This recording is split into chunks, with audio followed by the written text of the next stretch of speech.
चुनाव से पहले कांग्रेस को झटका, प्रदेश अध्यक्ष और नेता प्रतिपक्ष ने दिया इस्तीफा। चीनी निर्यात पर सब्सिडी देगी मोदी सरकार, 5 करोड़ गन्ना किसानों को तोहफा।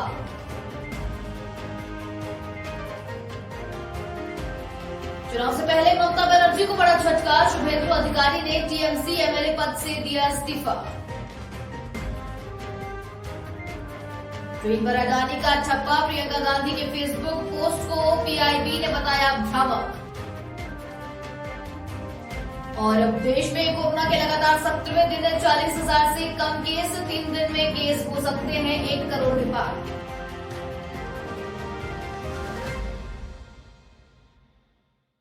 नमस्कार, बहुत स्वागत है आपका संवाद न्यूज में। मैं हूं आपके साथ अंशुल शर्मा। पढ़ते हैं खबरों में आगे।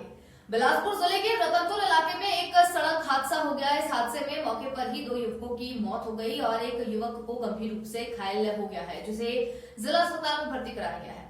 सूचना मिलते ही मौके पर रतनपुर पुलिस ने शव को पोस्टमार्टम के लिए जिला अस्पताल भेजा। पुलिस से मिली जानकारी के अनुसार एक ही बाइक पर 3 युवक सवार थे और तेज रफ्तार में रतनपुर की ओर जा रहे थे। अचानक पौड़ी मोड़ के पास एक ट्रक बैक होने लगा, तभी युवकों की गाड़ी से टकरा गया। ट्रक चालक मौके से फरार हो गया है। फिलहाल पुलिस हादसे की जांच कर रही है।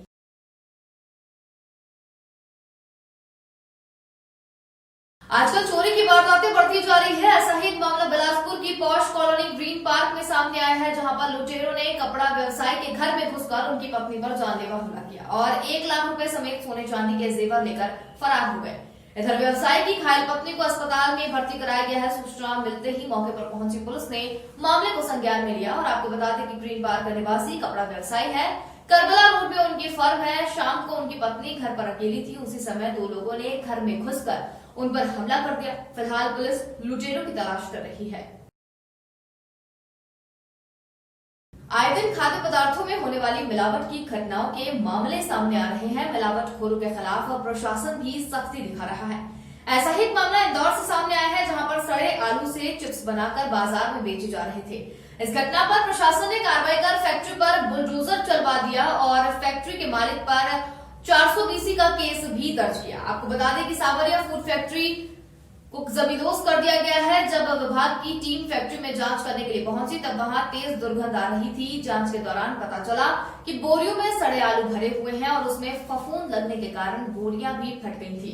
लेकिन जब चिप्स को देखा गया तो वे चमकदार और क्रिस्पी थे। जानकारी मिलने पर पता लगा कि चिप्स बनाने में हाइड्रो पाउडर का इस्तेमाल किया जाता है। ये हाइड्रो पाउडर खाने योग्य नहीं होता। कलेक्टर मनीष सिंह के आदेश पर निगम टीम के साथ मौके पर पहुंची, जहां जेसीबी की मदद से फैक्ट्री को तोड़ा गया।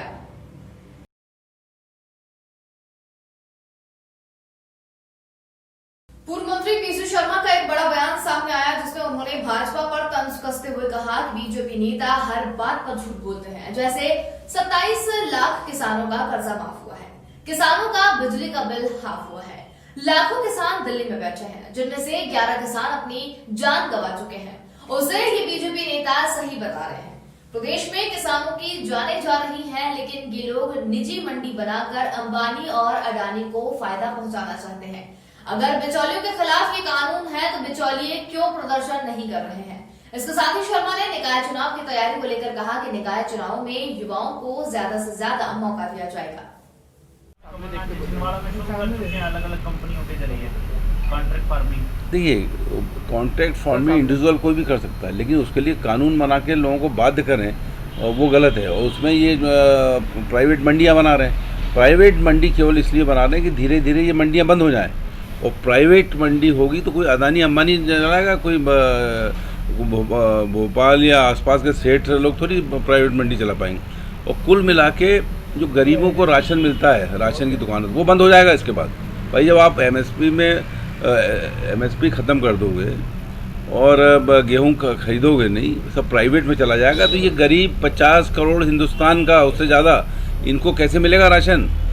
दूसरा, एक चीज़ और कहते हैं ये कि बिचौलियों के खिलाफ है कानून।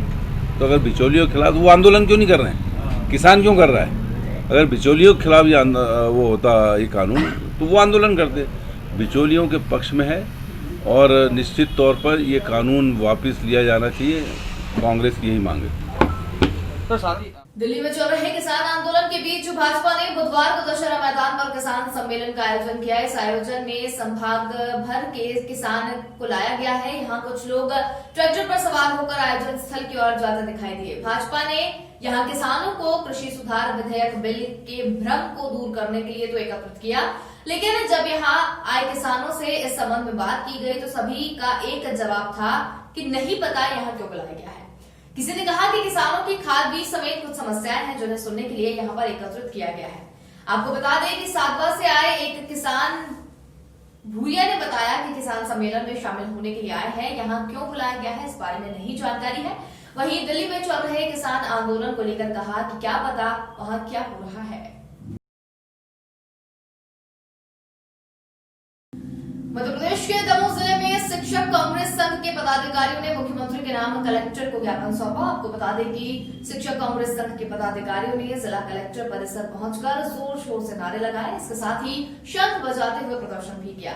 पदाधिकारियों ने ज्ञापन में तत्काल डीए का भुगतान करने, पुरानी पेंशन योजना लागू करने, स्वैच्छिक स्थानांतरण नीति लागू करने समेत 14 मुद्दों की बात कही। इस दौरान गणेश प्रसाद दुबे समेत बड़ी संख्या में जिला पदाधिकारी मौजूद रहे। की लंबित मांगों के संबंध में आज ज्ञापन दिया गया है मुख्यमंत्री जी के नाम कलेक्टर महोदय के द्वारा।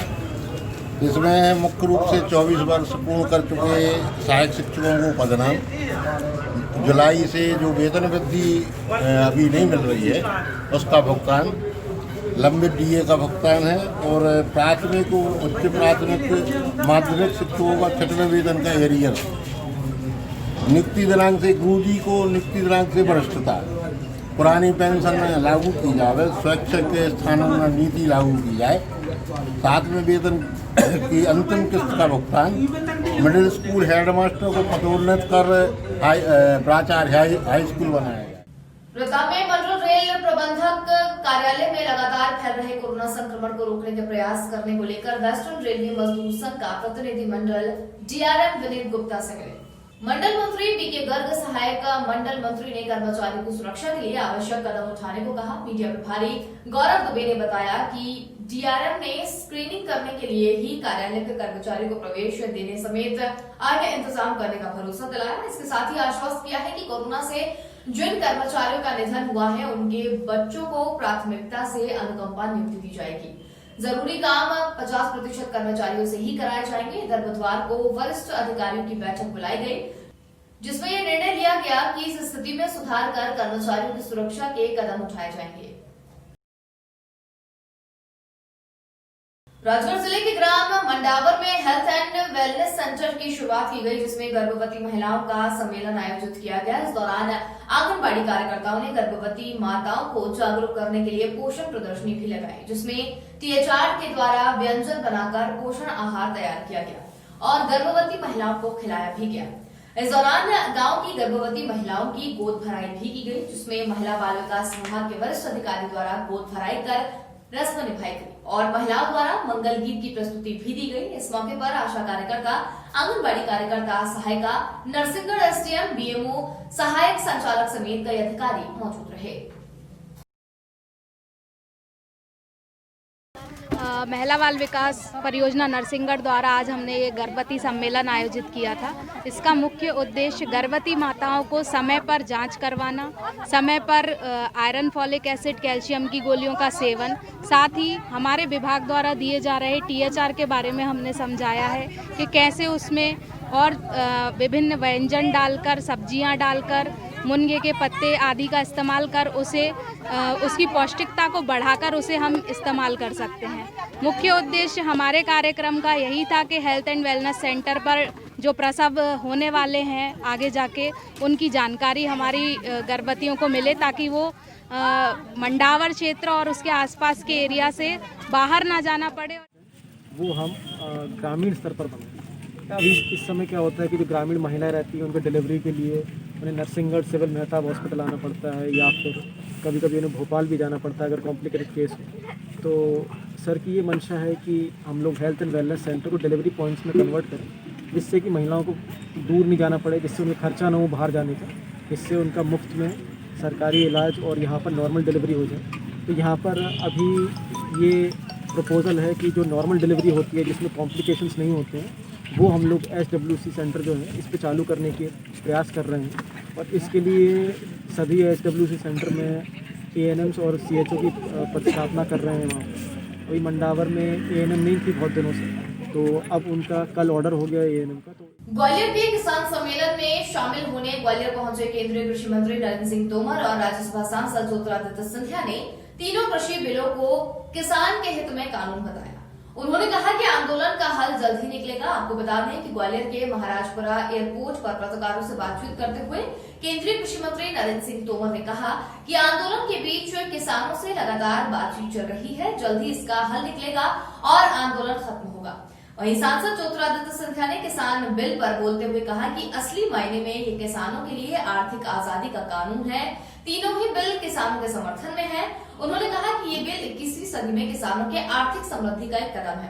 कृषि के क्षेत्र में भी इस बिल के आने से नई क्रांति आएगी, जिससे किसानों को लाभ मिलेगा। वास्तविकता ये है कि जो प्रधानमंत्री नरेंद्र मोदी जी की और कृषि मंत्री नरेंद्र सिंह जी के नेतृत्व में एक ऐतिहासिक अधिनियम और विधेयक संसद के द्वारा पारित हुआ है, ये असली आर्थिक स्वतंत्रता किसानों को 70 साल बाद प्रधानमंत्री नरेंद्र मोदी जी की भारतीय जनता पार्टी की सरकार ने दिलाई है। ये तीनों विधेयक किसानों के हित में है।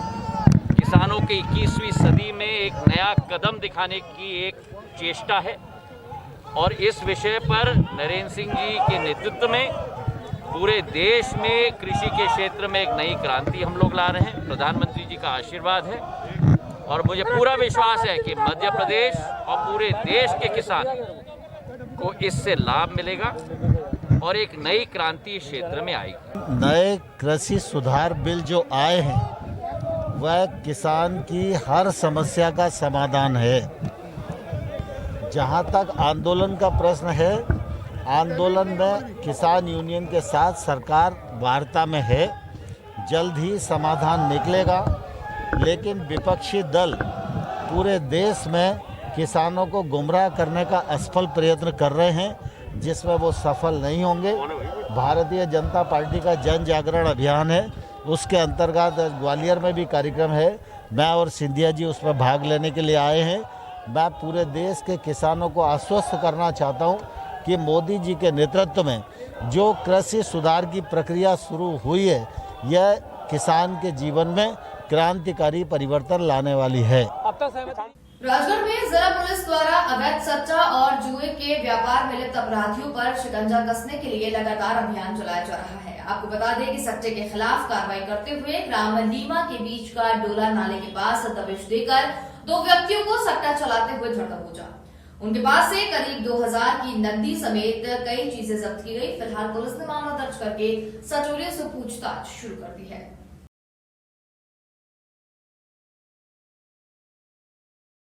आगामी 18 दिसंबर को किसान मुआवजा वितरण कार्यक्रम में शामिल होने मुख्यमंत्री शिवराज सिंह चौहान रायसेन पहुंचेंगे। इस कार्यक्रम की तैयारी को लेकर रायसेन कलेक्टर उमाशंकर भार्गव और एसपी मोनिका शुक्ला ने कार्यक्रम स्थल का निरीक्षण किया और अधिकारियों को दिशा निर्देश भी जारी किए। आपको बता दें कि मध्य प्रदेश के मुख्यमंत्री शिवराज सिंह चौहान 18 दिसंबर को रायसेन के स्थानीय दशहरा मैदान में किसान मुआवजा वितरण कार्यक्रम में शामिल होंगे और प्रदेश के 35 लाख किसानों को करीब 1600 करोड़ रुपए की राशि एक क्लिक के माध्यम से उनके खाते में डालेंगे।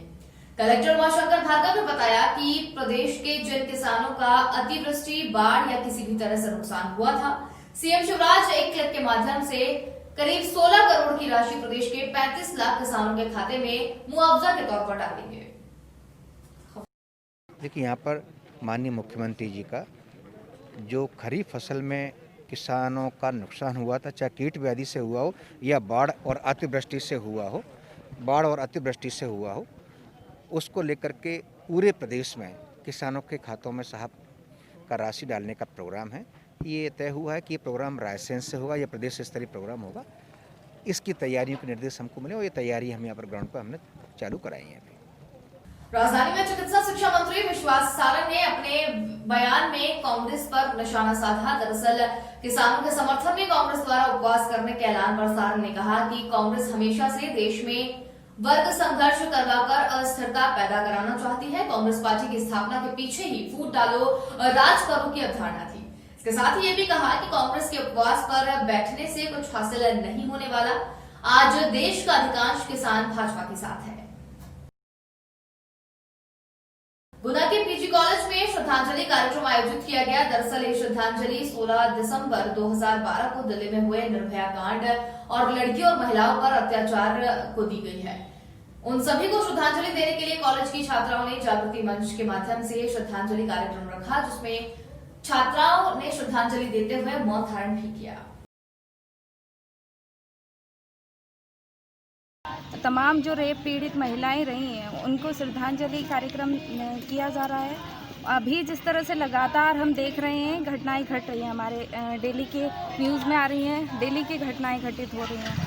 लेकिन इंसानियत को शर्मसार कर देने वाली घटनाएं घटित हो रही हैं। मतलब इन घटनाओं के पीछे जो कारण है हम देख भी रहे हैं। इन सारी चीज़ों को, शराब, नशेखोरी, अश्लील पोर्न वेबसाइट, इन सारी चीज़ों को बढ़ावा दिया जा रहा है। इसके कारण समाज में एक माहौल गंदा हो रहा है। इन सारी चीज़ों को बंद किया जाए, इसी उद्देश्य के साथ जागृति मंच द्वारा ये कार्यक्रम किया जा रहा है। और साथ साथ में जिस तरीके से छात्राओं पर, बच्चियों पर, महिलाओं पर जो अपराध बढ़ रहे हैं उसको लेकर हम लोग भी सुरक्षा की बात हम लोग कह रहे हैं कि इनकी सुरक्षा सुनिश्चित होना चाहिए।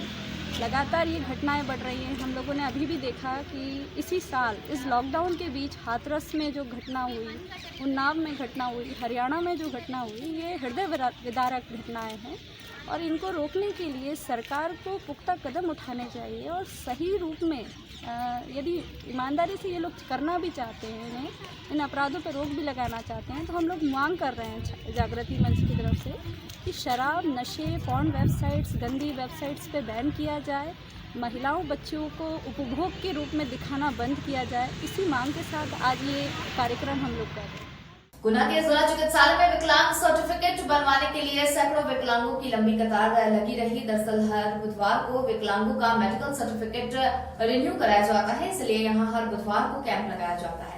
आपको बता दें कि इस कैंप में दूर दराज से आए विकलांगों की काफी भीड़ रही। उधर मेडिकल कराने आए विकलांगों ने बताया कि सरकार ने इस बार उनकी 10% विकलांगता को घटा दिया है, जो कुछ विकलांगों के लिए उम्र के हिसाब से ठीक नहीं है। और उन्होंने बताया कि अस्पताल में विकलांगों के लिए सोशल डिस्टेंस के साथ साथ व्हीलचेयर और अन्य व्यवस्थाएं भी नहीं थी।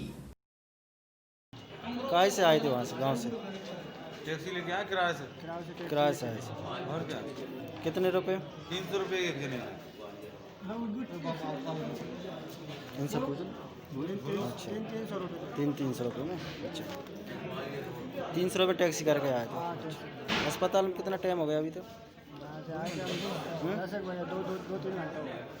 जी कि हमारे दूर दराज से यहाँ गुना में अस्पताल में जो विकलांग सर्टिफिकेट है वो पहले ज़माने का टाइम जो बना हुआ था उसको रिन्यू करवाना है। उसमें जो ऑनलाइन प्रक्रिया चालू हुई, इससे हमें देखा जा रहा है कि जैसे कि हमारे एक भाई हैं, उनका पहले 50-40% था, उनका 30% कर दिया। अब ये बताइए, अगर वो विकलांग हैं उनको सही तो कर नहीं सकते कोई भी, अब उनका जैसा टेढ़ा है या कुछ भी XYZ, तो अब उनकी जो परसेंट कम कर दी तो उनकी पेंशन से वंचित हो गए। और पेंशन से वंचित होने के बाद आप बताइए उनकी जो 50 से 30% कर दिया उनको। अब जो उम्र बढ़ेगी उनकी, पहले कोई 30-40%, मतलब अभी उम्र होगी 28 साल, अब वो 30 साल के आसपास क्रॉस कर गए हैं, तो अब वीकनेस बढ़ेगी या उनके तंदुरुस्त आएगी। मतलब एक तरीके से आप समझे ना, उनको कमजोरी के हिसाब से कम 40% तो कर दे ताकि वो विकलांग हो ही गए। और फिलहाल के लिए इस बुलेटिन में इतना ही। देखते रहिए संवाद न्यूज़। मुझे दीजिए इजाजत। नमस्कार।